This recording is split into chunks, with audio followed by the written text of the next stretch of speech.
Tab তদন্তে নজরে বাবর, পুলিশের নজরে চোপড়ার বাসিন্দা বাবর। 2018 ন্যাশনাল স্কলারশিপে টাকা হাতানোয় গ্রেফতার। কেরল পুলিশ পাকড়াও করে বাবরকে। ট্যাব জালিয়াতিতে চোপড়ার আরও এক চক্রের খোঁজ। চোপড়ার গ্যাং কাজ করছে পূর্ব মেদিনীপুর, ঝাড়গ্রাম, উত্তরবঙ্গে। ট্যাব জালিয়াতিতে বর্ধমানে আরও একটি গ্যাং সক্রিয়।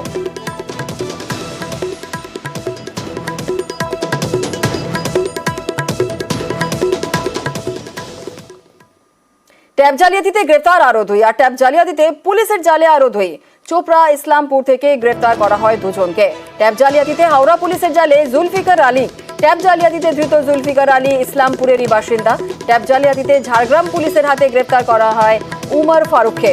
চোপড়ার দাসপাড়ার বাসিন্দা উমর ফারুক। একটা কেসে জুলফিকার আলী এবং আরেকটা কেসে ঝাড়গ্রামের কেসে উমর ফারুককে ফরওয়ার্ড করা হয়।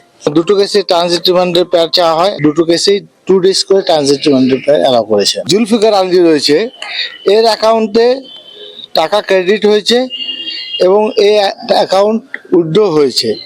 ডিউরিং ইনভেস্টিগেশনে জানা যাচ্ছে যে এর আগে তমলুক পিএস কেস কানেকশনে মনসুর আলমকে অ্যারেস্ট করা হয়েছিল, যিনি হলো এই ট্যাপ সংক্রান্ত কেসে master mind, one of the master mind.